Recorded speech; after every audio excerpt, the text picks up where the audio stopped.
Dankie Abba Vader vir die geleentheid om die woord op te breek. Vader, dankie dat openbaringskennis vrylik sal vloei, sonder enige belemmering deur enige bose magte. Vader, ek bid 'n ondeurdringbare muur van vuur rondom elkeen van ons, volgens Sagaria 2 vers 5. Ek bid dat U deur my sal spreek en elke gedagte wat nie van U is nie, gevange sal neem. Abba, ek bid niks van myself nie, maar net alles van U. Sien net die boodskap as 'n getuienis van die ongelooflike liefde vir elkeen van ons. Amen. Wie is ek en jy werklik? Ek het hierdie lesing aangebied oor 3 afleweringe by die Shalom Kamp in 2022. Dus sommige van julle gaan weer van hierdie goeders luister. Maar ek hoop vir sommige van julle is dit iets nuuts. Daai is, en hier is nie 'n normale preek soos gewoonlik nie. Julle kan maar saamgesels hoor. Daai is die eerste Ford. Eerste motorvoertuig wat ontwerp en op die pad gebring is deur Henry Ford. So as jy 'n voertuig ry en hy breek, nou wie toe gaan jy? Verseker nie na Toyota toe of Mazda of iets nie. Jy gaan nie 'n ontwerper toe na die handelaar wat daai voertuig maak het. So wie is ons ontwerper? Jy is Gees.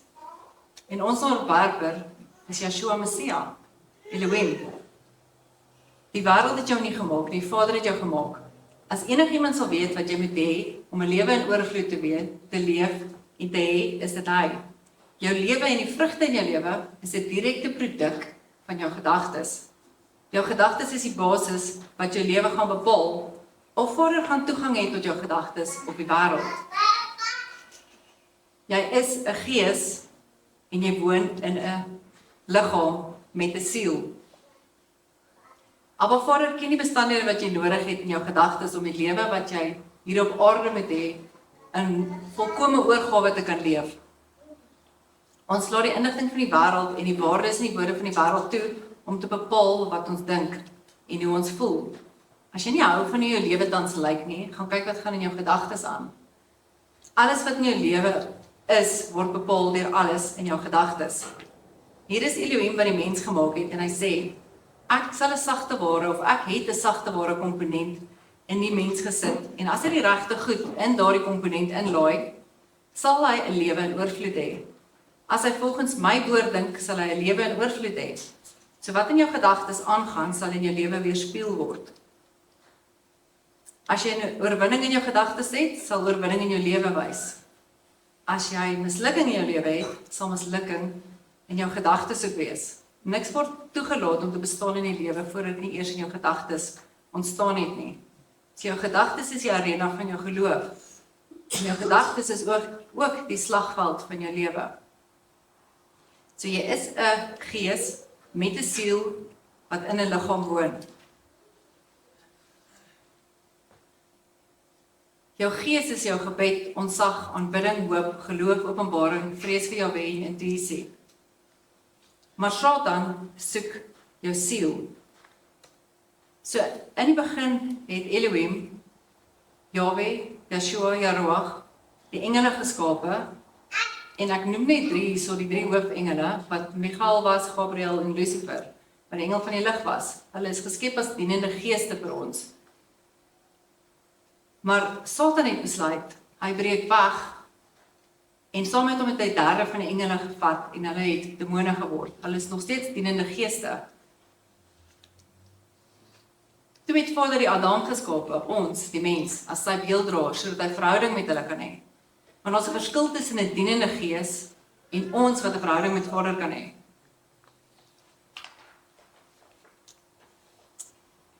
So dit is nie Satan versus Elohim nie, net terug aan die vorige een toe. Let net daarop, Elohim is nog steeds bo alles. Dis nie Satan versus God nie. Satan en die engele en die demone is op dieselfde vlak.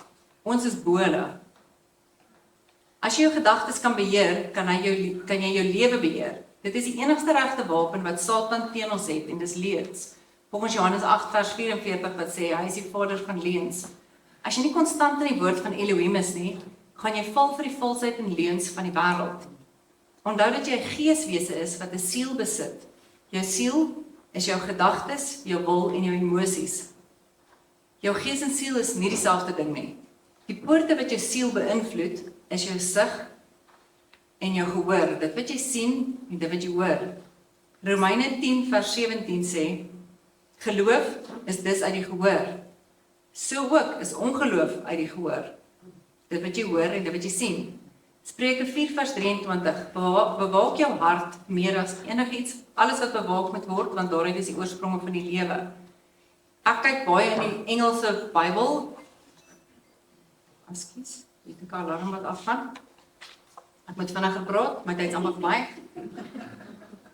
Bewaak jou hart meer as alles wat bewaak moet word. Daai hart, as jy in die konkordansie gaan kyk, is dit Strong's H3820, wat lawe is, wat beteken inner man, mind, will, heart, understanding.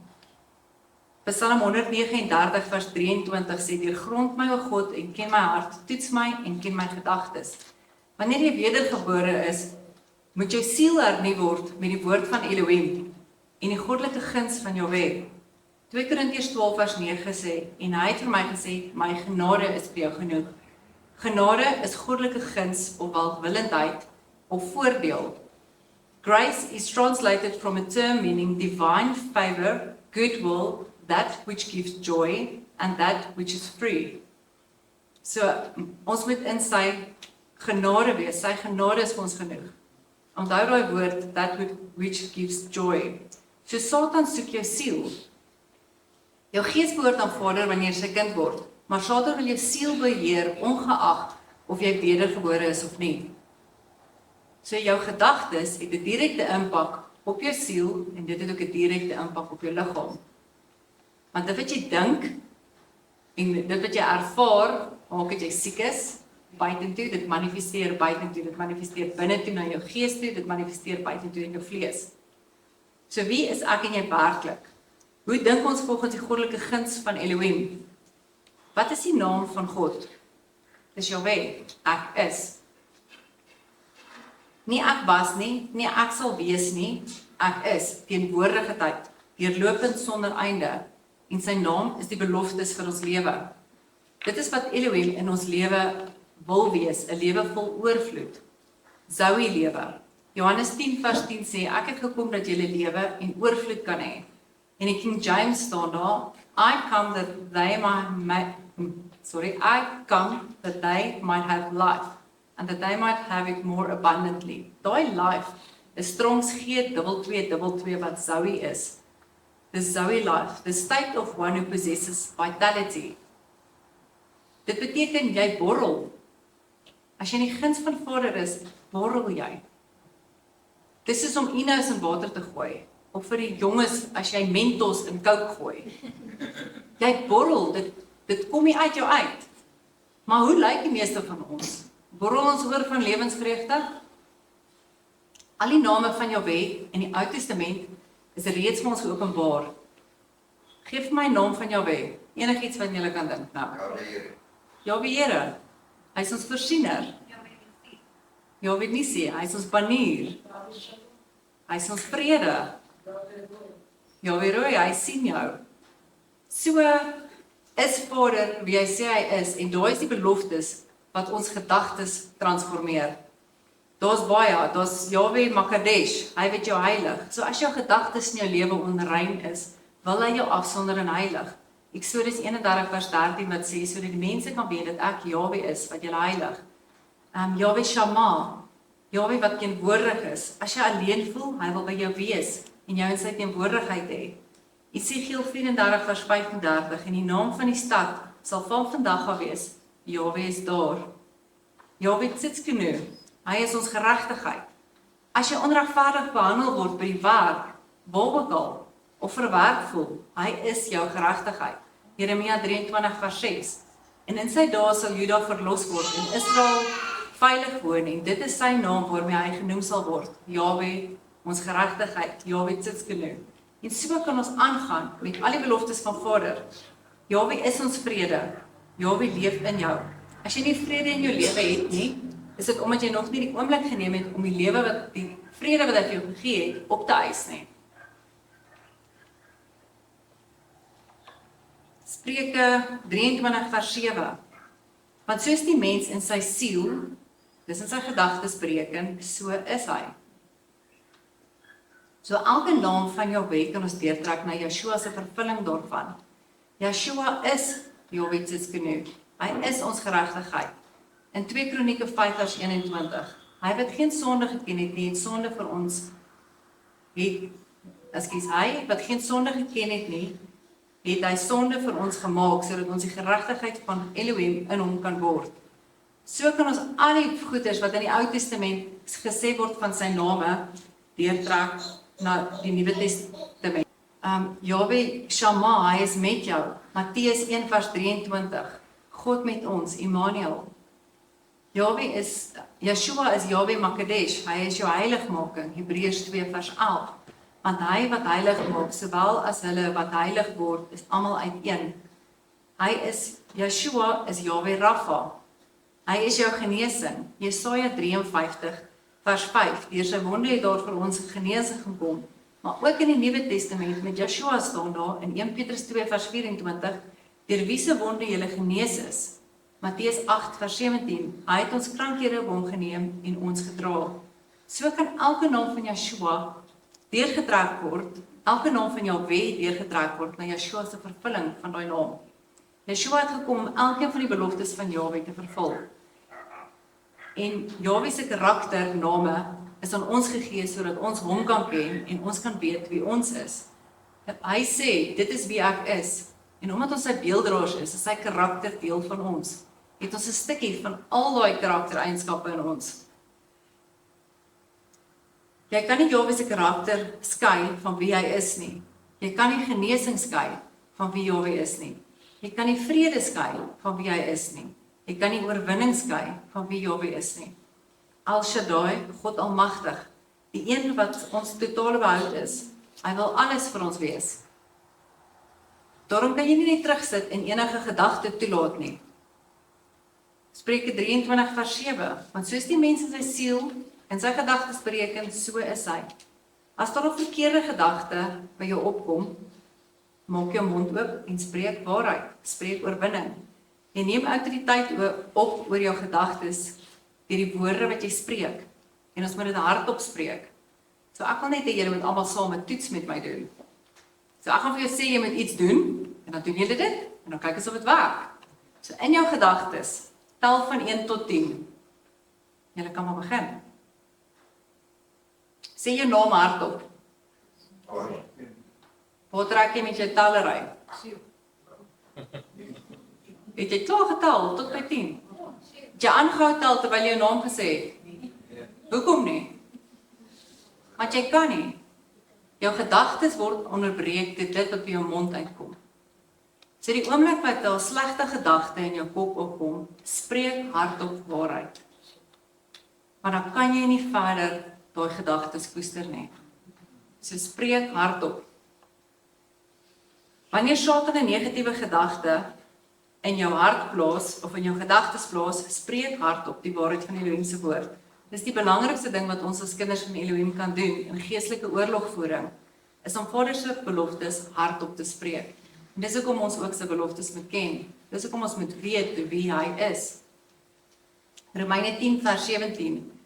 Die geloof is dus deur die gehoor en die gehoor is deur die woord van God. Waarom moet ons hardop spreek? Sodat ons kan begin glo en ons lewens anders kan lyk.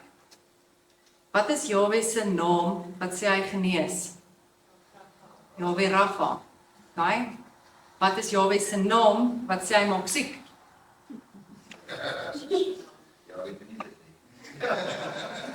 Daar is nie so iets nie. Dis nie wie hy is nie.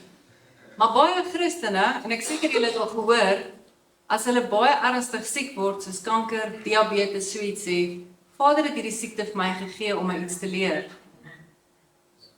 As dit waar was, sou hy 'n naam vir ons gegee het wat gesê het, Behold, I am God that maketh thee sick. Hy het nie. Hy is Jahwe, hy is ons genesing, hy is ons karakter. En dit is nie deel van sy karakter nie. Wat is Jahwe se naam wat sê hy voorsien? Jahwe Here. Wat is sy naam wat sê hy maak ons bankrot? Dat ons moet sukkel. elke lewe wat hy nog ooit aangeraak het, is beter agterna. Johannes 8 vers 44 staan daar, hy, Satan, was 'n mensemoordenaar van die begin af en staan nie in die waarheid nie, omdat daar in hom geen waarheid is nie. Omdat hy leentaal praat, praat hy uit sy eie, omdat hy 'n leenaar is en die vader daarvan. Ons is in 'n verlossingsverbond met Abba Vader. Ons moet besef wie Vader werklik is en daarmee saam met ons besef wie ons werklik is, asook die vyand. Daarom moet ons gedagtes vul met die waarheid van wie hy is. Hy sê, ek is Abba Vader. As jy verstaan wie Abba Vader is, sal jy verstaan wie El Shaddai is. Yahweh Rapha, Yahweh Shalom. Jy kan nie die een van die ander een skei nie. As Vader jou geneesheer is, as hy Yahweh Rapha is hy ook Yahweh Shalom vir jou, dan is hy jou vrede. Die hoofoorsaak van siekte is stres. Stres is gebrek aan vrede. Om vrede te hê, het jy nie vrees nie. Rigters 6 vers 23 en 24 sê, vrede vir jou, vrees nie. So Yahweh kan jou nie genees, maar nie ook vir jou vrede gee nie. Ook nie jou stres wegvat nie. So ons spreek geloof, selfs wanneer ons nie enige resultate sien nie. Ons moet konstant koninkryk spreek. Ons moet die teenoorgestelde spreek van wat die wêreld spreek. Die wêreld sê, o jene, hierdie ekonomie lyk nie goed in hierdie land nie, ons gaan moeilikheid hê. Wat moet ons sê? O ja, Jesusie, ons moet begin voorberei en ons moet regmaak. Nee, ons moet sê, Yahweh is my voorsiener. Hy voorsien al my behoeftes. Hy doen dit nie via ons ekonomie nie, maar na sy rykdom en heerlikheid deur Messia Yeshua, volgens Filippense 4 vers 19. Omdat hy my herder is, sal ek niks ontbreek nie. Vader het nie 'n budget nie. Hoekom sit ons om in 'n aardse boks? Ons moenie die wêreldse probleme sien en dit ons eie maak en in ons gedagtes daaraan vasklou nie. Wanneer ons probleme in die wêreld sien, dan weet ons het 'n geestelike antwoord. Ons moet koninkryk begin dink, sodat ons koninkryk begin praat, sodat ons koninkryk begin leef. As enige iemand krag in hulle woorde het, is dit ons, die kinders van Elohim. Wanneer iemand vertel van die moeilikheid wat aan die kom is, wat moet ons sê? Al val daar 1000 aan my regterkant of aan my linkerkant, en 10.000 aan my regterhand, na my sal dit nie aankom nie, want Elohim is met my, Psalm 91 vers 7. Ek gee nie om hoe sleg dit met ons ekonomie gaan, of in ons land gaan nie ek, of my kinders, of my kleinkinders, of enige van my nageslag sal ooit bedel, volgens Psalm 37 vers 25 nie. Want dit sê, nog nooit het ek 'n regverdige verlate gesien, of dat sy nageslag brood soek nie. Want Yahweh Here is my voorsiener, en ek is 'n regverdige. Kom ek wys vir julle hoe kragtig is ons gedagtes. Nou van julle het al hierdie video gesien, maar ek wil julle met weer sien. Sy klank gaan nou nie fantasties wees nie, maar julle sal 'n idee kry van hand, this arm is your arm. You see we've got this divider here. So right now you can kind of see your arm, you see the arm there. And I'm going to cover over. Okay, so die ou doen 'n eksperiment en hy leer train die ou se brein. Your eyes tell you this is what's happening. So now, can you physically see your arm, your right arm here? No. Great. So I'm going to take these two classroom rulers. So we're going to train the sensations. You feel the rulers touching your hands because it's now becoming one with your mind.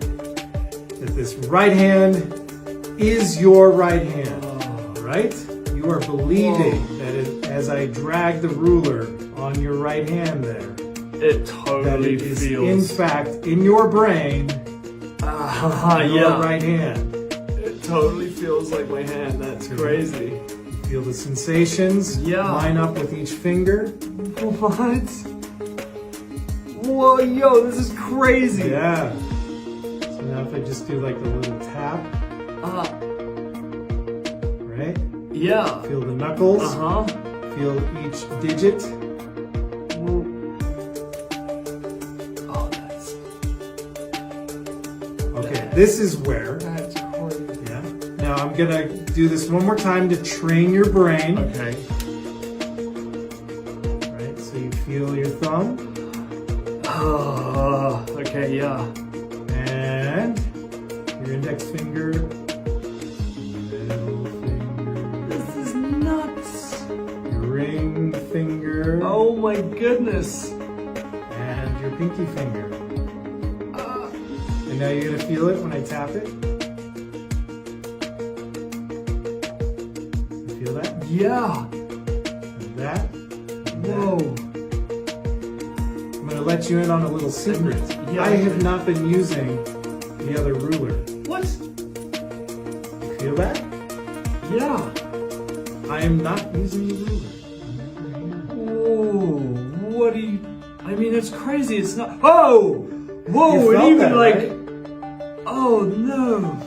Now, check Oh. this out. We're gonna do a little test. Now, again, this is all in your mind. I'm retraining your brain to feel sensations. Okay. But your brain is thinking that it's feeling it. Okay. So even if it gets a little, what would be considered painful, I will not be harming you because of course I'm not going to be actually hitting your right arm. But your brain really believes that this is in fact your right hand. Oh, right? this is making me nervous. All right, here Okay. we go. I'll start lightly.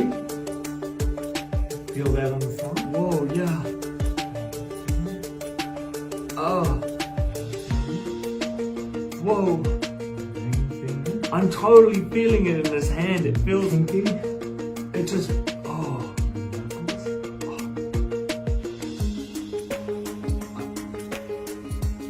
Wow. This is so Back strange. of the hand.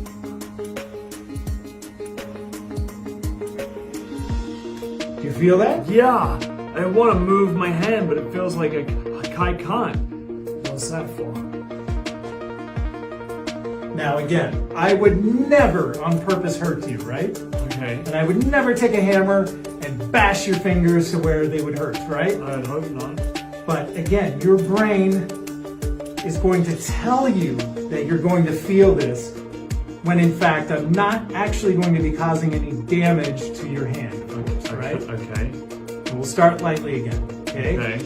You ready? Yeah. Here we go. Very lightly. Here we go. Ugh. There. Oh, it's so weird. Oh. And oof. Oh. Oh, the infamous thumb when you're hammering. Oof. Missed the nail. Oh, you know, it feels like an electric shock. It's so strange. Doesn't it? Yeah. Oh. Even when I touch myself. Yeah. Oh. Yeah. Yeah. Watch this. Watch this. One last electric. Watch this. You ready for this one? Okay. Guess which finger I'm gonna hit. Okay. Guess which finger. See if you can tell me which one it is. Middle. Ah! Ooh. Now again, I did not actually hurt you, did you? You didn't feel No. actual pain in your real hand. But for an instant, your brain told you that you were thinking that you felt a hammer hitting your hand. My brain thought that this was my hand. So hierdie arme man het rare gedink. Dis wat hy ervaar. Jy het gesien hy beweeg sy hand aan die ander kant. Dis hoe kragtig ons breine is. Dis hoe belangrik dit is om dit wat in jou gedagtes is gevange te neem. Wat die woord ek sê, neem elke gedagte gevange tot gehoorsaamheid aan Elohim. Kom ons kyk wat gebeur wanneer ons nie elke gedagte gevange neem nie. Psalm 103 vers 20 sê, loof Jahweh sy engele, kragtige helde wat sy woord volbring in gehoorsaamheid aan die stem van sy woord. King James sê bietjie iets anders. Hy sê, bless the Lord, ye angels that excel in strength, that do his commandments, hearkening unto the voice of his word. Daai woord hearkening is Strong's H8085 wat beteken obedient, to listen, to hear, to listen, to give heed, to grant request. So wanneer ons nie Vader se woord spreek nie, bind ons die engele se hande vas, want hulle kan nie werk volgens Vader se woord nie. Daar staan die engele wag vir ons om Elohim se woord te spreek. Hulle wag en hulle luister. Engele is dienende geeste vir ons gegee. So nou dis Vader, ons en die engele is daar om ons te dien. Engele kan slegs werk wanneer ons Vader se woord spreek. Hulle kan nie ons gedagtes lees soos Abba Vader nie. Matteus 6 vers 8 sê, julle Vader weet wat julle nodig het voordat julle hom vra. Maar engele is dienende geeste en hulle moet hoor wat ons sê. Psalm 103 vers 20 wat sê, hearkening unto the voice of his word. Die Passion Translation sê, for the angels listen intently to the voice of his word to do it. Hulle wag vir ons om die woord te spreek. Hulle wag vir ons om hulle hande los te maak, sodat hulle hul opdrag kan uitvoer. Ons is die stem van Vader se woord op aarde. Totdat ons sy woord begin spreek, wag hulle. En die liedjies wat ons sing, dis Vader se woord wat ons proklameer op aarde. Dis Vader se beloftes wat ons sing.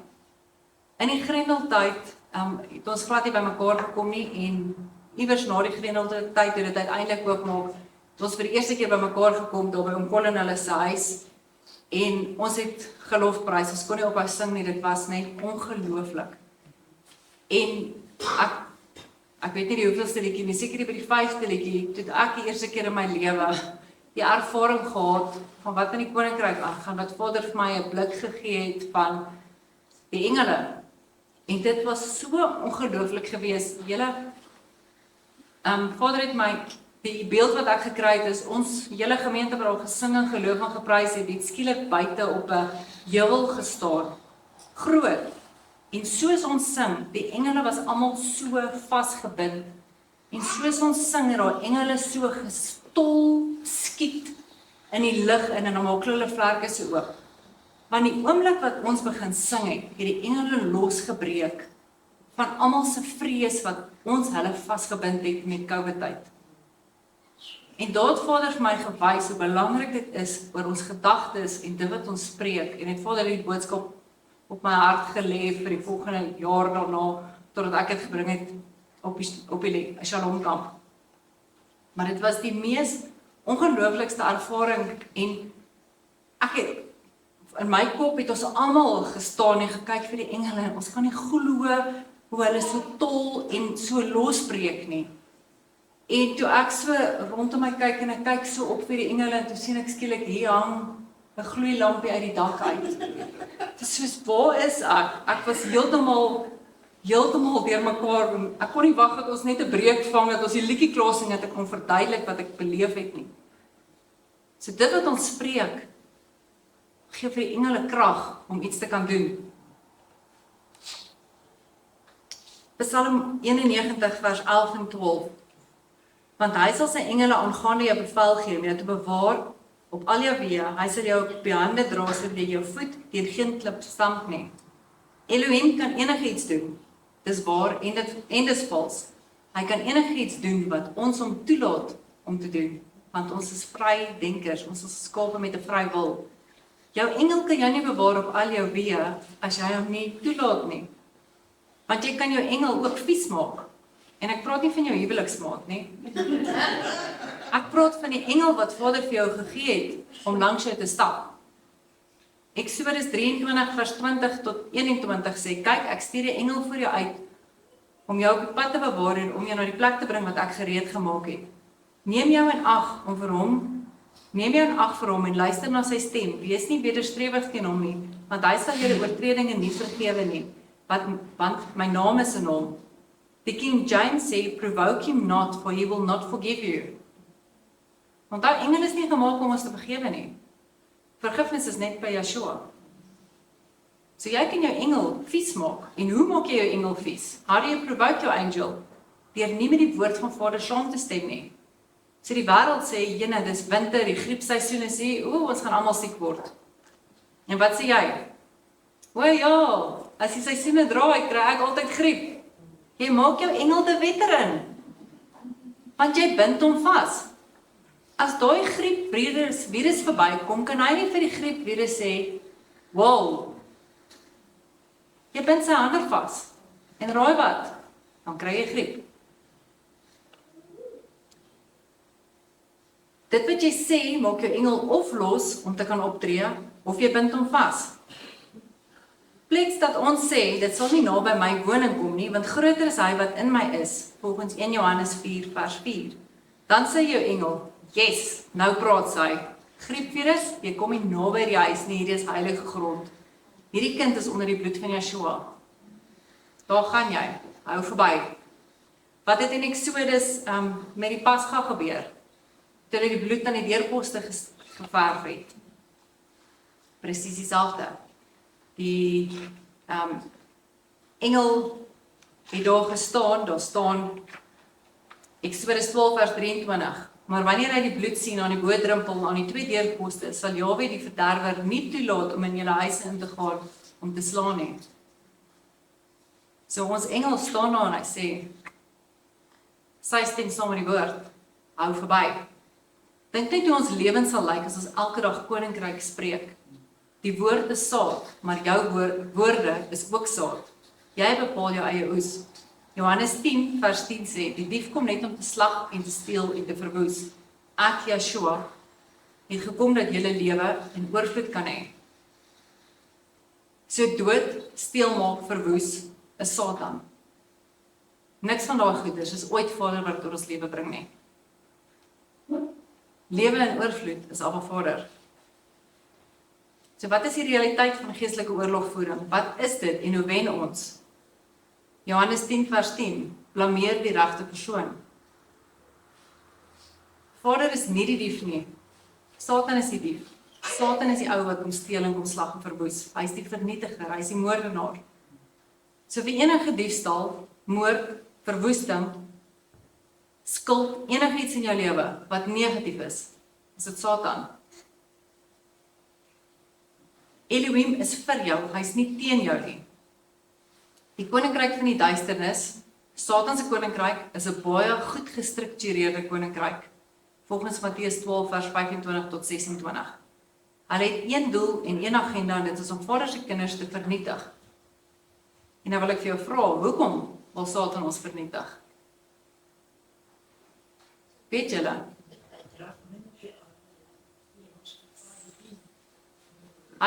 Yeshua het gesê, Vader het self gesê, is daar geen een van my kinders op aarde oor is nie, gaan Yeshua nie terugkom nie. Dan is daar nie 'n oordeel nie. So as Satan almal van ons kan vernietig, word hy nooit geoordeel nie.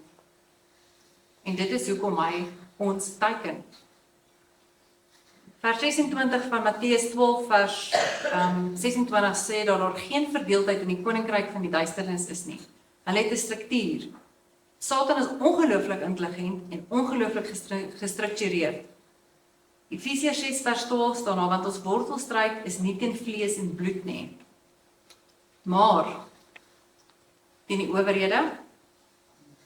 So daar is hiërargie, daar is struktuur in Satan se koninkryk. Dit is nie net die koninkryk hier buite, is net 'n koninkryk nie. Satan is sy demone nie.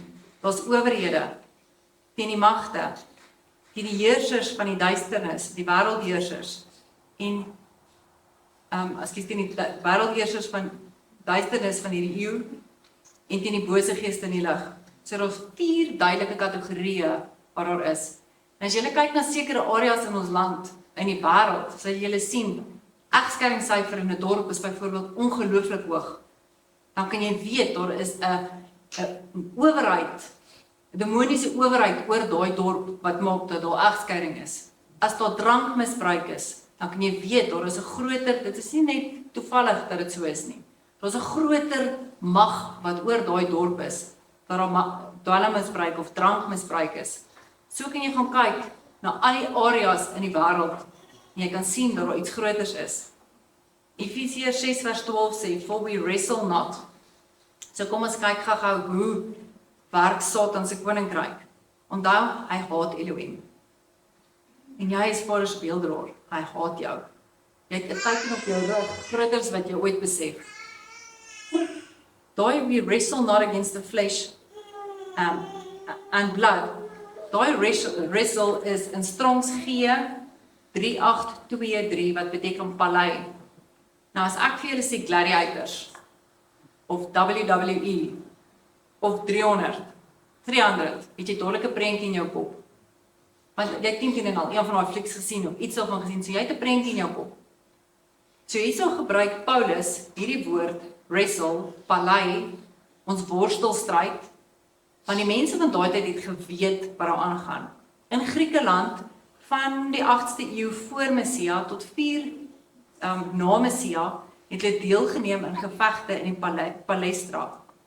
En daardie gevegte was nie 'n stoei sessie met pappa en boetie op die mat nie. Dit was Palei.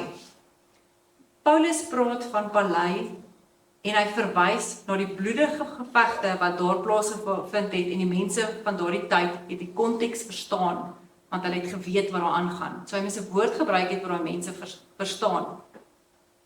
Dit was so griesaam dat hulle nie toegelaat was om sonder stale helms te veg nie, want daarsonder sou hulle skedels vergrys word. Die gevegte was so bloeddorstig en intens dat niemand wat deelgeneem en dit oorleef het ooit oud geword het nie. Meeste wat die geveg oorwin het en besluit het om op te hou met die sport of af te tree, het binne 'n paar dae of weke van inwendige beserings en in uiterste gevalle na 'n paar maande gesterf. Meeste vegters het in die ring gesterf. Hulle het met handskoene geveg waarin daar stukke metaal soos lemme van 'n jagmes en spykers was. Elke hou het stukke vleis weggesny of uitgeskeer. Wat hierdie sport so gevaarlik gemaak het, is daar was geen tyd by betrokke nie. Daar was geen reëls nie, behalwe wat jy opponent moes wen, op watse wyse ook al. Jou opponent moes of oorgee, of moes dood wees. Daar was ook nie tyd verbonde nie, daar was nie reëls nie, jy kon veg totdat iemand oorgee of dood is. Maar niemand het oorgegee nie, want dit was die grootste vernedering.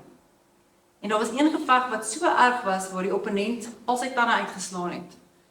En die ou het al die tande in die bloed gesluk, want hy het nie gehad het ou moes gesien het hoe seer hy gekry het nie, want dan weet hy die oorhand. Dis aanvaarbaar gewees om iemand se ledemate te breek, oë uit te krap, hare uit te ruk, of om die persoon te wurg tot hy oorgee. Dit was so gewelddadig en wreed met die oog om die opponent te vernietig.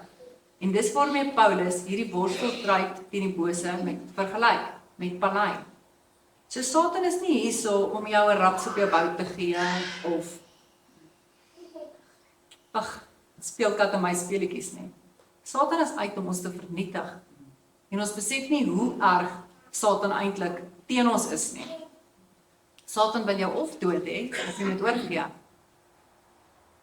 Indien jy so 'n geveg sou oorleef het, was jy meestal erg misvormd, gebreekte ledemate sonder 'n oog, 'n neus, 'n oor, 'n wang. So dit het plaasgevind in die Paleistraat. En Paulus praat van Palei. Dis die woord wat die mense verstaan het in daardie area en daardie konteks. So vir ons as ons daaraan dink, is dit gruisam, dis wreed, dis brutaal, dis onmenslik. Ons kan nie daarmee vergelyk nie.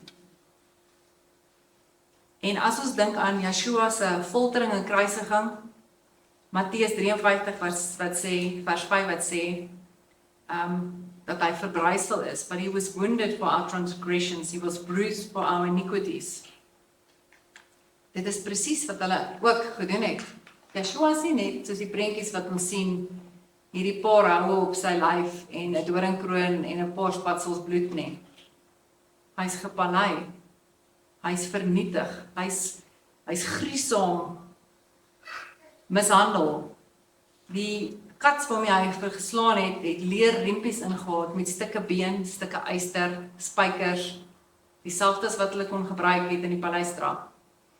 Yeshua se hare, sy baard is uitgeruk, selfde wat hulle daar kon doen. Alles wat toelaatbaar was met Palei, behalwe dit nie een van sy bene en sy liggaam gebreek was nie. Jesaja 53 vers 5, daai wounded is Strong's H2490, wat beteken, ek kan nie eens die woord in Hebreëus uitspreek nie, maar to defile, to slay, to violate it, to be wounded fatally. So as hulle hom nie gekruisig het nie, sou hy in elk geval gesterf het, van bloedverlies en net te erg mishandel. Die bruised beteken to crush, destroy, break in pieces, shattered, beat to pieces, violently bruised. Hy is mishandel, hoewel hy onderworpe was, het hy nie sy mond oopgemaak nie. Jesaja 50 vers 6, ek het my rug gegee vir die wat slaan, en my wange vir die wat die hare uitpluk. Jesaja 52 vers 14, soos baie hulle voor U verstom het, so misvormd was sy voorkoms, geen mens meer nie, en sy gestalte was nie soos die van 'n mensekind nie. Julle kan julle dink hoe erg moet iemand lyk, dat hy nie meer herkenbaar as 'n mens is nie. Dis baie erger as wat ons dink, en die prentjies waarmee ons geïndoktrineer is, van die Jesusie wat daar hang aan 'n beeld. Hy is palei vir ons sondes. Vir 3 ure het hy gesuffer, sodat ons vry kan wees.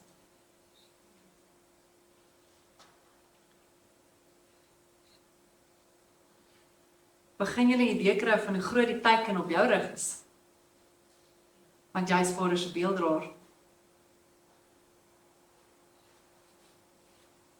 Efesiërs 6 vers 10 sê, word kragtige Messia. Word kragtige Messia in die krag van sy sterkte.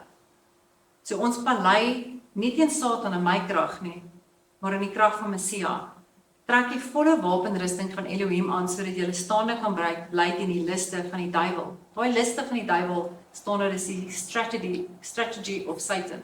Sy strategie, dis die liste van die Satan, ons moet teen sy strategie staande bly. Die Amplified sê, in conclusion, be strong in the Lord, draw your strength from him, and be empowered through your union with him. So die woord van Jahwe is ons behoud, dis waar ons ons sterkte vandaan kry. Satan het bedrieglike strategieë om jou weg te kry van die wil van Elohim. Satan se strategieë is soms subtiel, en hy gaan alles probeer om jou onder te kry. Hy het 'n spesifieke plan vir jou. Hy pas dit daagliks aan. Hy sien waar jy struggle, hy sien waarmee jy sukkel, hy ken jou, hy sien waar jy oorwinning oor behaal het, hy kry jou volgende sagte teiken, 'n sagte plek. Hy is 'n copycat, hy het alles van Elohim gesteel, want hy het gesien, die koninkryk van die hemele het struktuur, dit werk, en hy het dit presies by hom ook gedoen. Maar Romeine 8 vers 38 en 39 sê, niks kan ons skei van die liefde van Elohim nie.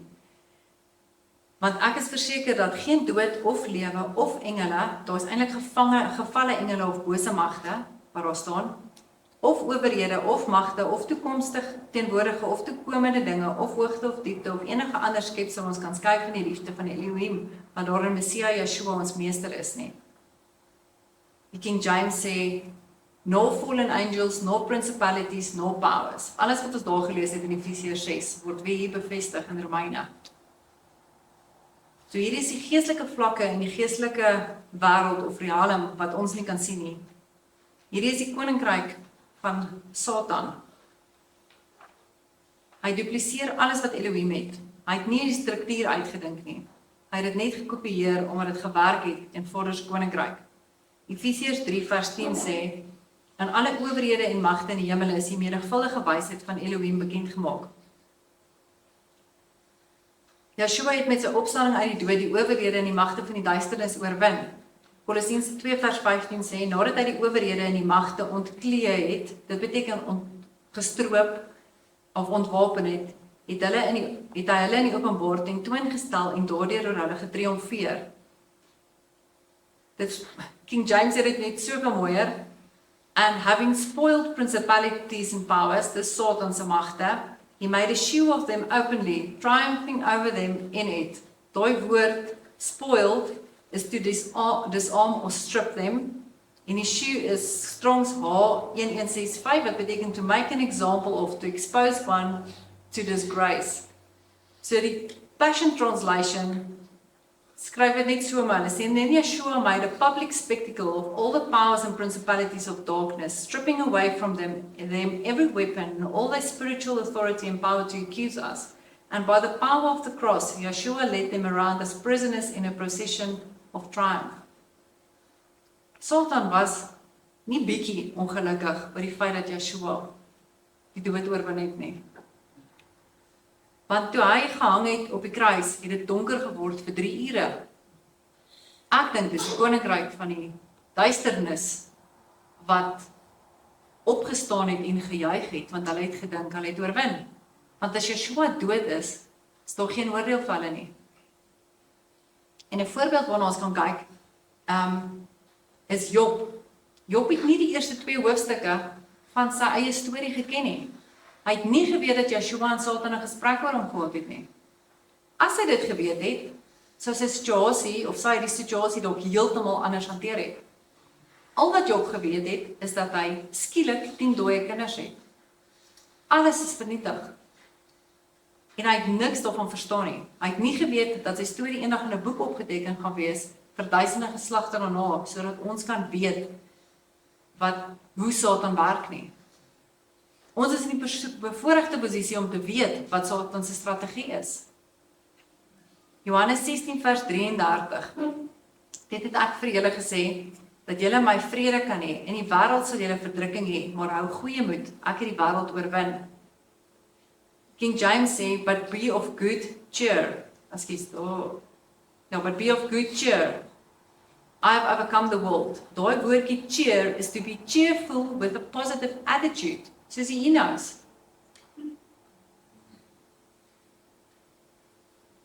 Vader beloof ons nie 'n maklike lewe nie, maar hy beloof ons 'n veilige tuiskoms. Maar ons het die God van die heelal aan ons kant. Ons moet positiewe, borrelende kinders wees, te midde van die verdrukking waar ons staan, te midde van die palei waarin ons bevind, moet ons nog steeds borrelend wees. Want ons het die God van die heelal aan ons kant. Ons weet iets wat die ander nie het. Ons het iets wat die ander nie het nie. Ons weet iets wat die ander nie weet nie.